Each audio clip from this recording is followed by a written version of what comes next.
for those people that we attended the same university, they will bear witness that what happened on October 2008 was hiking school fees.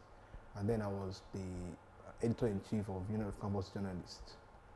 It was not a disruption of peace and tranquility, as the Nigerian Law School is painting to the whole world that I was involved in the destruction of peace and tranquility, and that made them to always want to pounce on me that because of what happened there in the university. What happened in the university was basically hike in school fees, where over 20,000 students protested that the university authorities should reduce the fee because there was hike at that time.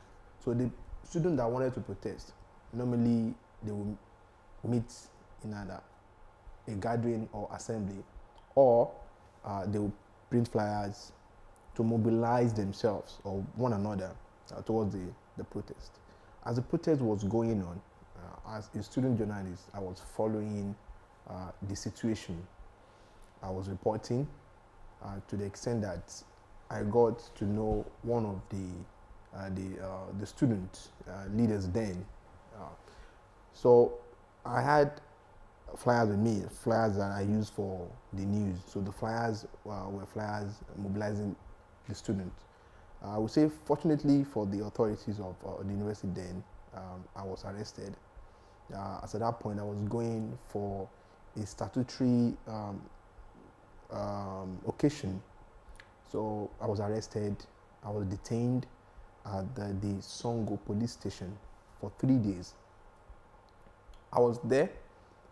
So the poster or the question I keep asking is that if I was actually involved in the destruction of the peace and tranquility, I could claim as well that I was in detention. So that is the issue of alibi. So if the authorities or the Nigerian Law School are saying that, okay, I was involved, somebody who was detained, could the same person be involved in the protest? And it's on record, especially in the report of the Nigerian Tribune of October 14, 2008, that one Kayode Bello, editor-in-chief of UCJ, was arrested and detained at the Songo police station. From that perspective, the University of Ibadan, being championed especially by the then dean of the Faculty of Law, Professor Oluyemisi Bangbushe, made a negative report against me to the Nigerian Law School, which made the Nigerian Law School referred my case to the Council of Legal Education, and my admission was further delayed for 4 years.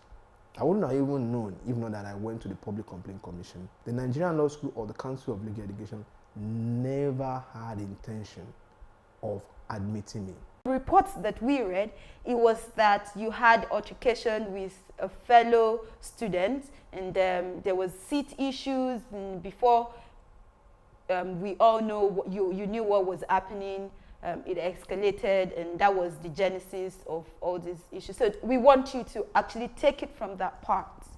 Okay, thank you very much.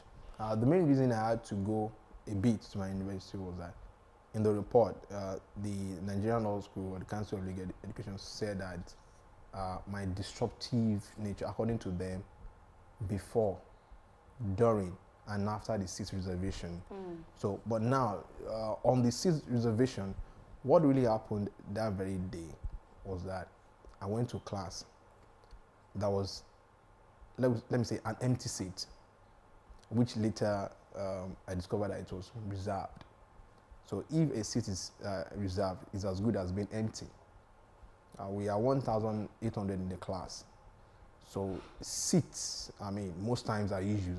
I mean, usually for us, even several times that there will have been altercations in class, argument over who first came, who was sitting in that particular seat. Because at times, students might stand up, they might go elsewhere. Or what happened that day, which I knew was what happened was that that seat was reserved because there was a student in the person of Chidima Akam. She was already sitting somewhere comfortably. So she put her book in fact, books in about 2 or 3 seats. So I only occupied one of the seats. What I told her was that she should not be the one fighting over the seat. It should be the person that actually, according to her, owned that particular seat that should be fighting that, okay, this is my seat. I only went to the toilet or so. But it was said that you already had a seat and then you left your seat and went to the other person's seat to take over the seats. No, that was not what happened. One thing is, in a class, there could be other empty seats. So I might sit anywhere. So that day, I sat there. And what they told us in class that if that particular student does not come within a period of time, that it shows that that seat is empty or reserved. Or perhaps if the person is coming from the toilet, we would know that, okay, that person actually went to the toilet. But if you are not coming from, let's say, outside, it showed that maybe you were just coming from home. And in the case that you are also carrying your own bag, your things, that the only thing that can be seen on that particular seat is just books or belongings of a student that had already been in that class. So that's what happened then. The student used her own book to reserve seats for. There were two. I discovered that there were 2 ladies. So I occupied one. So when she came around, she was not even dragging with me. It was the person that actually sat in her own seat comfortably. That reserved the seat that actually stood up. So it was not that she went to toilet. She was already there. So she now said that I must stand up from that seat because our friends had arrived. So I now said that, okay, it should not even be you. I know that this seat was reserved for your friend. So when the issue went on, she knew that I would not stand up. One of the security personnel got to know. But when the security personnel, it was not even Mr. Akinyemi as at that point in time. Mr. Akinyemi was in the studio trying to solve other matters. One of the matters I discovered that Mr. Akinyemi was solving was the issue on seat reservation.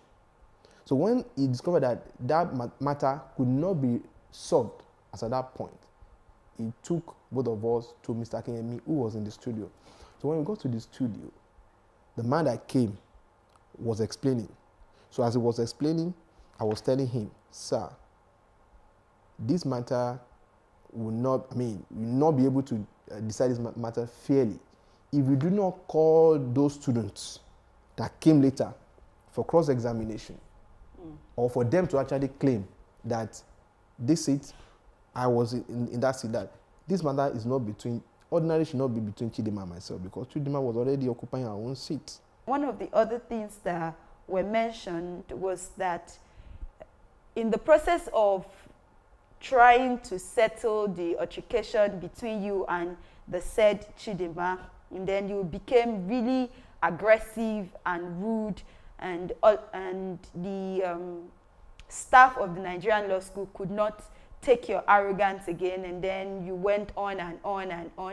In fact, at some point they said you armed yourself with iron rod to injure whoever, and then you wrote a petition. How did you cannot sit on my seat, or you cannot reserve a seat, degenerated into a petition and into you arming yourself? It's according to their claims now, into you arming yourself with iron. How did it degenerate into this mess that it is right now? Thank you. First and foremost, I did not harm myself with any iron. There is a need for chronological explanation of what happened. What happened was on March 15, the seat issue. The next day, March 16, I was served a query. A query was announced to the whole class. But before the query was announced, I submitted a petition to the secretary Secretary to Council of Legal Education, which they did not collect. But what I did was to forward that particular petition to their email. After I was served, I was queried. The other student was not queried. According to Mr. Akinyemi, according to him, he felt that Mr. Akinyemi is who? Mr. Akinyemi is the head of the control room. Okay. The one that allowed the lady to sit in that particular seat. The lady that reserved the seat for someone. Because that very day, I was not allowed to sit in that seat. That very day, March 15, Mr. Akinyemi collected my registration slip when he got to know that I had reported to the chief security officer what happened. And I sent a message to the chief security officer about what was going on. I called the chief security officer, but he said I was not on campus. But whenever he's around, the matter will be resolved. But he said that I should go and talk to a marshal at the entrance, which I did. Calling off the CSO, who is Mr. Ogumboyo, sending message to him, all this came up after Mr. Akinyemi did not give me fair hearing over the seat issue. Okay. So the person is sent to resolve the issue. He could not resolve the matter. He took us to him.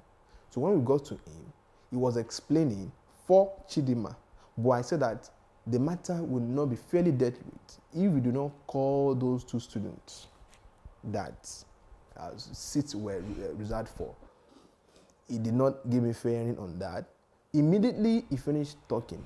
What Mr. Akinyemi said was that we should go on. He said angrily, he said, go and look for seats, go and look for seats, go and look for seats. I went back to Mr. Akinyemi that the person that reserved the seat had occupied that particular seat. He angrily turned against me that, what do you mean? What do you mean? I said you should go and look for seats. But the class is already filled up. Where is any seat? We are 1,800 in the class. As at that point, the person I went to report to was the CSO to help wade into the matter. So when he got to know that I had reported to the chief security officer, he became angry. Now, why do you have to report to the chief security officer? Excuse me. Then he collected my registration slip. He even humiliated me. He followed me to where I kept my registration slip, which of course was in my bag, and it was where I sat. So the Chidima, the student around, were like, oh, look at him. The man had said that he should forfeit his seat. He even told Chidima that whether she was wrong or right, she should stay there. And the class was about starting. I reported to Mrs. Jemialu. If you can make further findings. What Mrs. Jemialu said, the main lecturer for that day, what she said was that I should leave the issue, that I should come to the front. I gently occupied that particular seat in the front. But after the first half of the class, I went to her that my slip had been collected. And that particular registration slip, I would need it for other purposes. So it was that time that she now felt that Mr. Akinyemi, who had collected my slip, should be called for his own side of the story. I told her that the way Mr. Akinyemi dealt with the issue was wrong and unfair. She even asked me if I want to take up the matter administratively. I can. When they called Mr. Akinyemi said that already the matter had been taken to the student affairs. So it was at that point that I felt that from the seat reservation, collection of slip, to taking my matter to the student affairs, what's really going on? I further spoke with Dr. Olo Ononi, and then I told him that, okay, if that is the case, I would also write a petition about what transpired in the class, so that it will not be from his own side that will be giving his own account. They will look at my own petition, which I have copy here. Also, one of the very germane things that you probably need to address is that the Nigerian Law School also claimed that where you did your extension or internship, that your employer had a very bad report about you and your service term in the firm. How true is that also? I will start by showing a copy of the complaint I made myself to the NBA, the General Secretary of the NBA, dated June 29, 2017. Then I followed it up. I still wrote another, like, just for reminder, this one was written July 02, 2017. Why am I showing this is because of the fact that the person who was to sign my logbook suddenly flared up that she would not be signing my logbook anymore. Okay. And I felt that, okay, what's going on? I called the attention of a senior partner. She could not resolve the matter. She spoke with me. She spoke with her as well. I even spoke with there is a lecturer, Mrs. Tali Idum, of the Nigerian Law School, about this issue, because she's the head of the professional ethics and skills.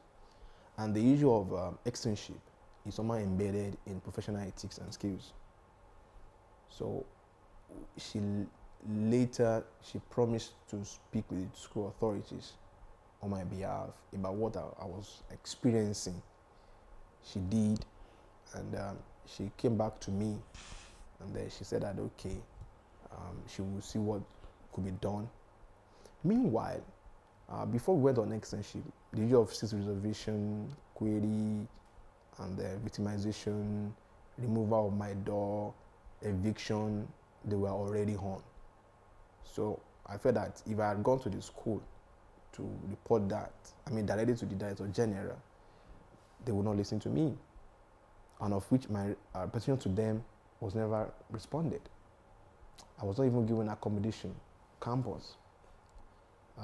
This is the copy of the courier.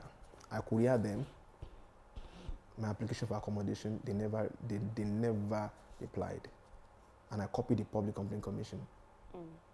You see the date. The date is there. Let's get this straight. So why I'm trying to lay this foundation is the fact that all these things were going on at the level of my law firm. I reported to the school. Okay. So I felt that, okay, the next person or the most appropriate authorities I could report to would be the NBA, the Nigerian Bar Association. Why did I do that? On the logbook given to us by the Nigerian Law School for the externship, it is stated there that if you have any challenge, you can either report to the NBA chairman or we report to the school so that we can be reposted. So I went to the NBA. I petitioned the NBA about what was going on. So when the law firm got to know that I had petitioned the NBA, they flared up. I love to make this clear that there was no complaint against me while I was there. I was there for like 4 months. The issue of the law firm making a negative report against me, I would say that when I saw the statement by the Nigerian Law School, the Council of Legal Education, they did not say, this is what I did. This is what he did. Somebody I don't like can say, oh, you are not fit and proper. But why are you saying the person is not fit and proper? Okay. Finally, sorry. All right. Okay. The issue of any report from the law firm or the court is a two-sided thing.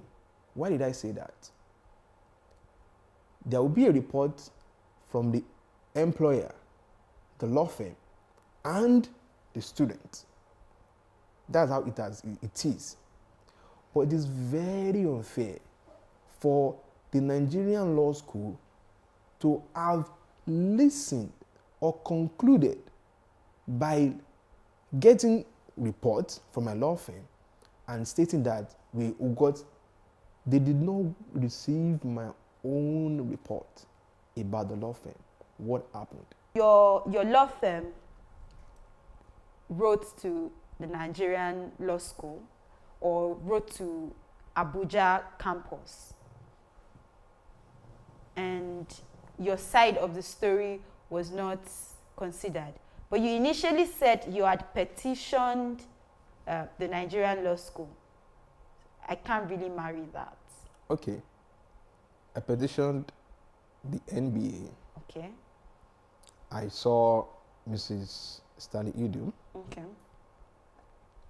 So when my law firm got to know that I had written the NBA, it flared up that why should I go to the NBA? Okay. But in our law book, it is stated that we can either go to the NBA or go to the school. I went to the school. I spoke with Mrs. Stanley Idum, but I wrote the MBA in writing for record purpose that I lodged a complaint. Okay.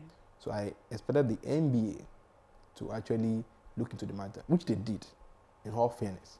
They called me. Okay. So they contacted another law firm, the vice chairman of the MBA. That was even when I got to know that the Abuja branch of the MBA, they are having leadership crisis. So they contacted the vice chairman on my behalf. So I finished my law firm attachment with the vice chairman of the Abuja branch, Okay. who gave me his own confidential report. I still have the confidential report with me.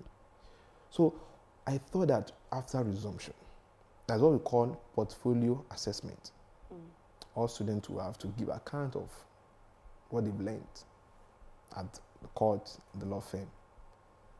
Okay, I will say my own side. I will give them the sealed confidential report, and I will give them my own report about what happened. And I will as well submit the full voice transcript of how I was dealt with in a very degrading manner at the law firm. And what I discovered, what I was told by the principal of the principal partner, was that he got a news from the Nigerian law school that I was troublesome, that I was an alluter person, that he wanted to hear from me. And I told him that whatever they might have told him had been lies and deception, but I was not surprised anyway. So the principal partner is not always around. That's what I really want to clarify. So if the principal partner had signed any document against me, it's questionable. I say it boldly that Professor Peter Akpe, the principal partner of that law firm, is not always around. Even when he got to know the issue, he was on phone that I called him. He was away. But there was a senior partner that I informed about what happened. Okay. But because she could not resolve the matter, then the next point of call was for me to go to the MBA or the school, which I did, both. I also noticed that some years back, you fell out with the Vice Chancellor then, Professor Isaac Adewale, who's now the Minister of Health in Nigeria. And this started, in fact, when he was appointed, you wrote a petition to say that he should not. So why do you always feel that you should write against people or about people, or why do you always make it about people and not the issue? Thank you very much. First and foremost, I would say you have already concluded. But no, I'm asking. I said, okay, why do you make it about the people and not the issues? I've not made any conclusions here. Okay. I just really want to know what's your pushing energy is, what your motivation is, or what your intentions are for doing all that. I have not said what you're doing are wrong or is wrong. I just want to know what the intentions are. Why I say that you've already concluded, in a way, it was not indicting you or accusing you. I was saying that because does it mean that it is every time that it has always been about the people?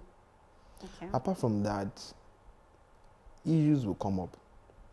The people that cause issues are humans. They are not spirits.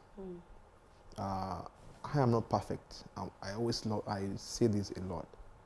But when it comes to the question of right, justice, if an individual is treating me unjustly, my rights have been trampled upon, and that person is still in position, who do I address?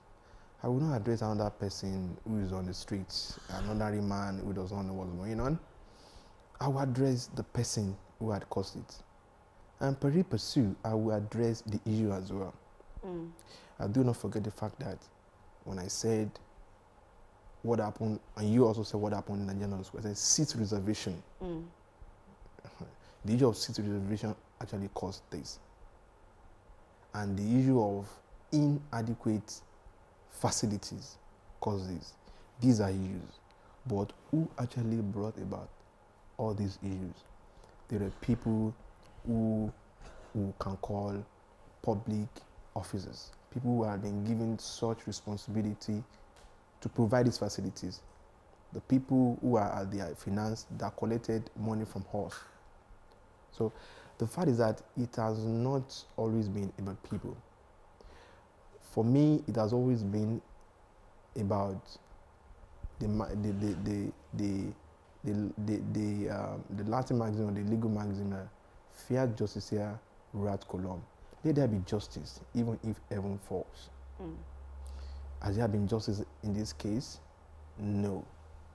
The head of the school or the heads of the school, the people who are in charge, have they ensured justice? No. Mr. Kemi did not ensure justice.